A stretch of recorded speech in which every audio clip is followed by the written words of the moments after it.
vienas iš mane labai stebinančių dalykų ir to pačiu metu labai nuostabių, kad čia visur, kur tik atvažiuoji, tau iš karto viską suteikia. Tarsi tą pačią sekundę. Nereikia nei užsirašinėti, nei kažko laukti. Atėjai, pasakei, reikia pakeisti tepalus, 1-2 žmogus jau pasiruošęs, jau viską. Po 2 minučių. Jo, greičiau, po minutės kokios. Mes tik pasakėm, tik išvertėm, ko mes norim. Jis jau atsinešė savo daiktus, jis jau viskas. Eina dirbti. Va ką tik žmogų vieną išleido ir iš karto prie mūsų eina. Nu, wow.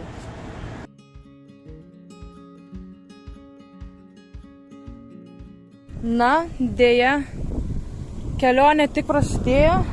Nu kaip, kelinta čia diena mūsų važiavimo, Karoli? Aš irgi nežinau, neprisimenu. Nu, žodžiu, mes dabar važiuojam tik tais, man atrodo, į 4 mūsų miestą, ne? Ne, į 3. Važiuojam dabar į 3 savo miestą ir mūsų kuprinių laikiklis net laikė. 2 vietose lūžo. Čia išlūžo lauk. Ir kitoje pusėje išlūžo metalas visiškai. Tai dabar kiek galėjom apvyniojom su gumom, kad šiek tiek kilstelti. Karolių kuprinė atlaikė, mano aišku ne, man yra žymiai didesnė. Ir dabar važiavom bjauriu keliu, labai duobėtų. Spirokliavo ir nulūžo. Tai dabar reikės grįžti atgal iki miestelio ir ieškoti, kas turės virinimo aparatą ir mums padės suvirinti. Nu va. Ir prasidėjo problemytės, mūsų laikiklis kuprinių nulūžo 2 vietose. Nu va, taisom. Nu, gerasis žmogus garaže suvirino mūsų laikiklius, dar papildomai visus užvirino, nes lyg ir nelabai gerai buvo pritvirtinta prieš tai, tai dar visus papildomai užvirino. Nu, 2 raundas, bandysim dabar toliau judėti. Ir gerieji žmonės mus pavaišino mandarinais. Sutaisė motorolerį, tiksliau laikiklius sutaisė ir dar pavaišino, kaip miela.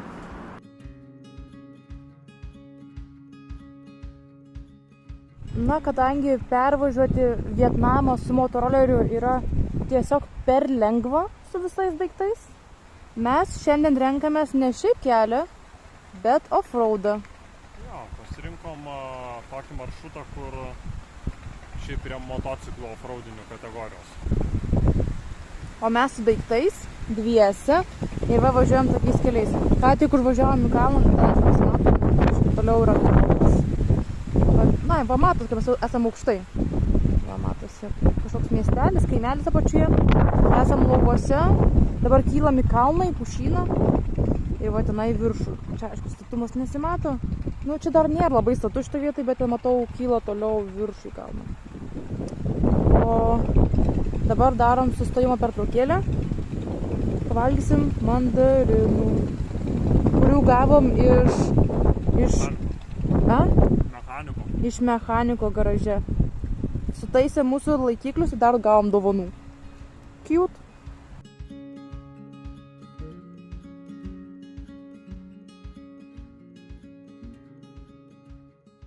Pasiekėm kryžkelę. Tai į kurią pusę dabar sukti? Į dešinę ar į kairę? Žemėlapyje yra tik vienas kelias. Antro kelio nėra. Bandom į viršų. Nu, bandom rinktis dešinę. Ne, ką grįšim. O, kaip mums sekasi su mūsų off-roadu. Esam va tokiuose va nuostabiuose vietose. Važiuojam tokiu keliu. Ir tokį kalną. Tai turėjau nulipti, nes neįmanomai važiuoti. Karas va. Su daiktais vos įvažiuoja. Nu, labai įdomu, kaip čia mums seksis su šituo pasirinkimu važiuoti off-roadais, nes o tai tau yra off-roadas. Kai pasirenki off-roadą ir galvoji, nu galbūt šiek tiek bus žvyrkelio, arba galbūt netoks lygus kelias, ir važiuoji va tokiais vakariais. Per laukus, per žmonių kiemus, va, pasidžiovė drabužių žmonės, gyvena savo.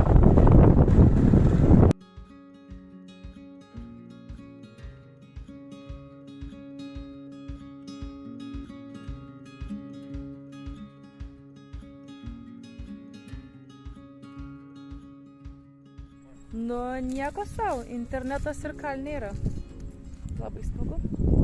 Va, mūsų offroadas. Čia, aišku, kur dabar esam, tai čia jau labai geras. Šitą offroadą mes jau vadinam greitkeliu. Šitas labai geras. Šitas labai toks matosi lygus, labai patogus. Vietomis kelias netoks patogus. Labai įdomu. Radom laukus, kur auga passion fruit. Šiandien dar viena diena kelyje. Tai šiandien pajudėjom iš miestelio kalnuose Dalat ir dabar keliaujam į Muinę. Miestelis, kuris bus šalia jūros. Tai bus šiek tiek šilčiau. Va, jau matosi, kad su Maikute Dalate buvo šiek tiek šilčiau. Tai jau reikėjo ir termomekstuko, ir striukės, ir šalikėlių. Dabar jau kuo labiau žemyn leidžiamės, tuo šilčiau yra. Tai šiandien prasim dieną kelyje. Nu, praktiškai visą dieną.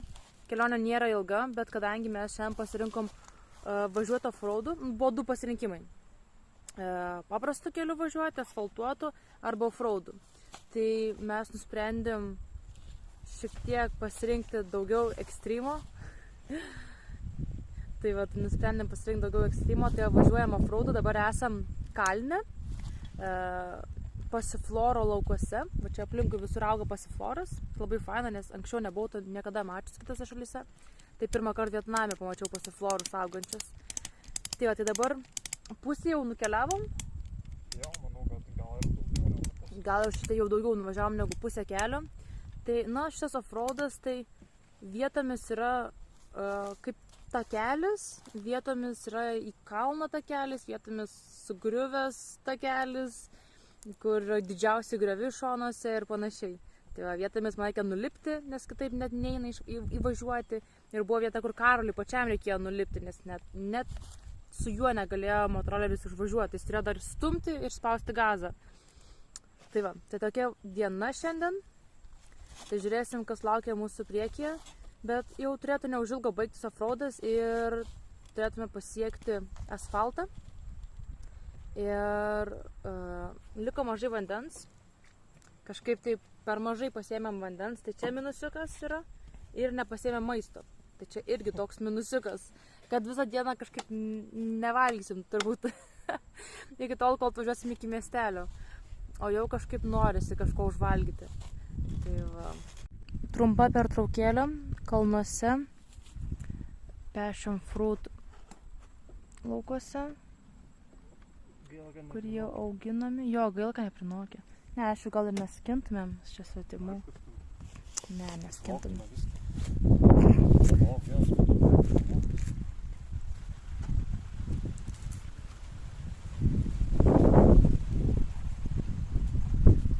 Nu, gražiausiai. Ieško, kad tik kur ką nors pavogti. Pirmas kritimas, kai neišsilaikėm. Užgriuvo ant manęs motoroleris. Lyg ir atrodo viskas gerai. Negaliu pakelt koją, nežinau, ar nusibroznau, nenusibroznau čia. Bet nieks neplyšo iš drabužių. Rankos irgi atrodo neblogai. Žodžiu. Neaišku, kur važiuoti. Priekyje kelias toks. Nu, neatrodo labai patogiai. Tai nežinau, ar čia važiuosim. Žodžiu, nežinom, pro kur važiuoti. Žmogus bando mums paaiškinti, pro kur važiuoti. Aišku, nekalba angliškai. Mes bandom per vertėją susikalbėti, nes sako, kad į ten, kur mes važiuojam ir kur tenais, prieš tai filmavau, kad kelias yra nepravažiuojamas. Ir sako, kad mums geriausia būtų grįžti ir važiuoti pro kitur. Nes tiesiog kelias, sakė, per daug prastas. Tai va, tai galvojam dabar ką daryti. Ar tiesiog grįžti, ar pro kitur bandyti važiuoti, ar tiesiog tęsti toliau kelionę. Deja, antra pusė šį kartą net laikė. Tenai, vat, matosi metaliukas, kuris išlūžo ką tik. Nu, ne ką tik, bet dabar pamatėm. Tai važiuojant išlūžo. Bandom su virvėmis kuo labiau kuprinę pritvirtinti prie motorolerių, kad neišlūžtų dar labiau. Nu, bet tokiais keliais važiuojant, tiesą sakant, čia nieko keisto. Ne, mes kai važiuojam, visas motoroleris šokinėja ir tie metalai lengvai lūžta, net laiko tiesiog. Tai va, tai Nu gal kaip nors iki miestelio datempsim. Ir reikės ieškoti vėl garažo. Ir lituot. Visur tualetuose parašyta VC nu ir nam. Aš galvojau, aš nu esu ar nam. Kur man eiti? Bet dabar pagaliau jau išsiaiškinau, kad aš esu nu. O Karolis turi eiti nam.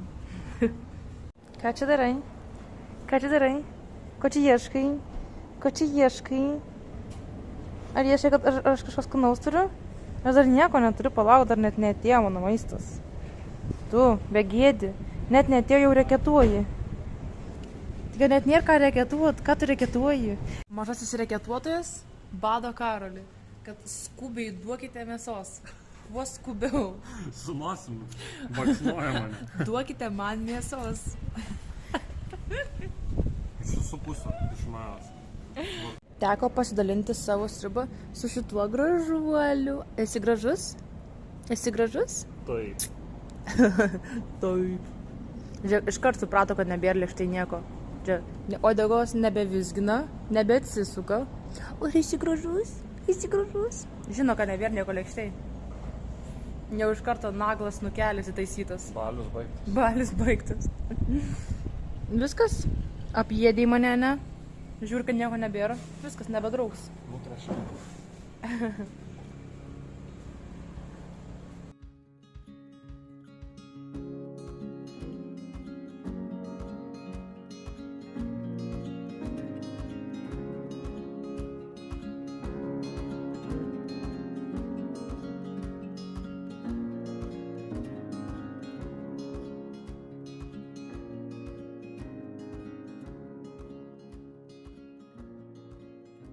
Ir vėl sugedo. Na va, radom garažą. Tai mums šiandien antrą kartą sulūžo mūsų laikikliai. Tai mums suvirino žmonės. Bandėm duoti pinigų, bet atsisakė. Neėmė nė cento. Na, aš Karliui sakau, tu vis vien sumokėk. Bandom įkišti, bet tiesiog ne. Ir viskas. Tokie mėly žmonės. Tiesiog pataisė už ačiū. Va, pa žmonės. Šuniukų yra, va, mama sėdi, prižiūri. Ir leliukai bando išlipti iš narvo. Tokie mėly. Ani neleidžia niekam prieiti. Saugo.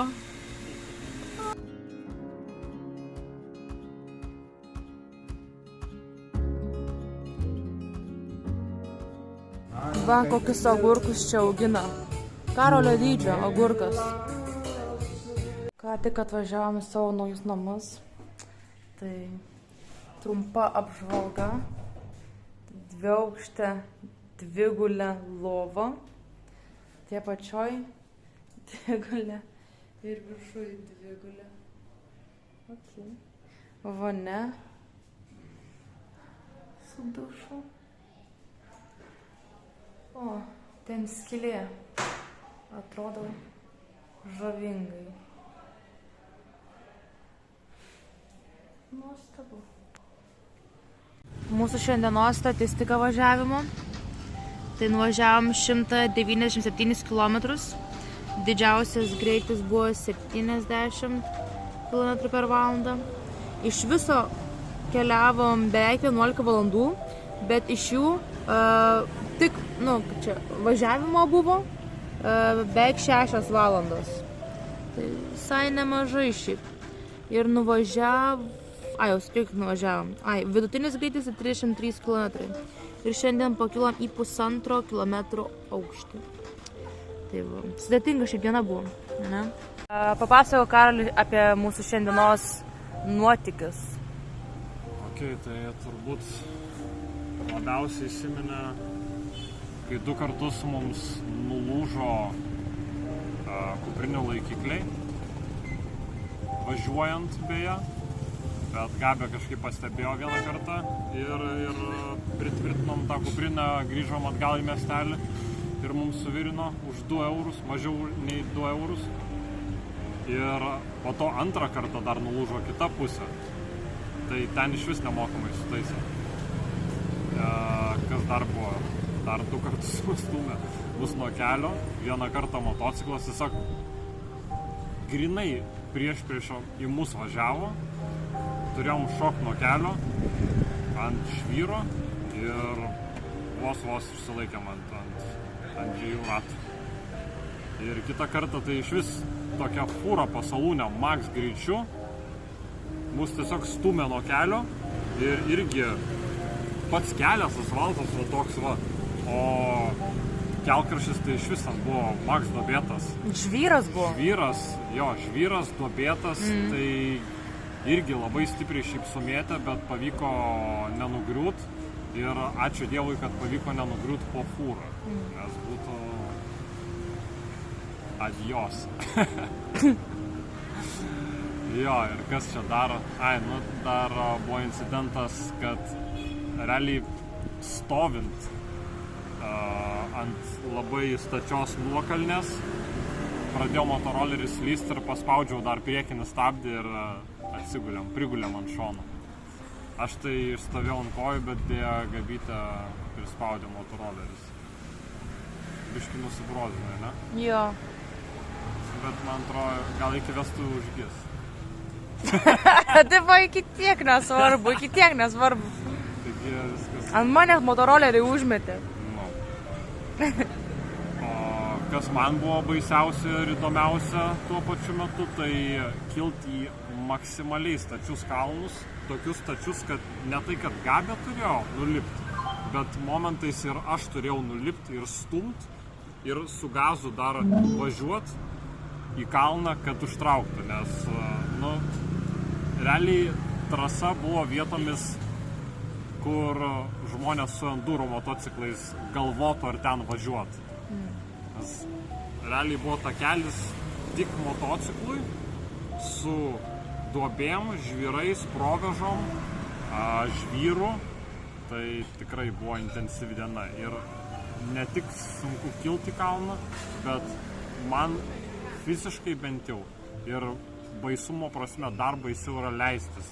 Dėl to, kad kai yra labai statu ir žvyras, tai tu nieko negali realiai kontroliuoti, nes yra toks momentas, kai taip statu, kad tu maksimaliai galinį stabdį spaudi, bet kadangi žvyras, tiesiog motoroleris slysta. Plus svoris. Plus labai didelis svoris. Ir man viskas ant rankų, tas svoris, ir reikia palaikyti balansą, nes tik tai pasvirsi iš karto ant šono. Tai, bet pavyko šiandien sulaikyti. Tai tikrai intensyvi diena, 11 valandų kelionė, Max pavargė, pavalgėm ir griusim į lovą. Sveikinam.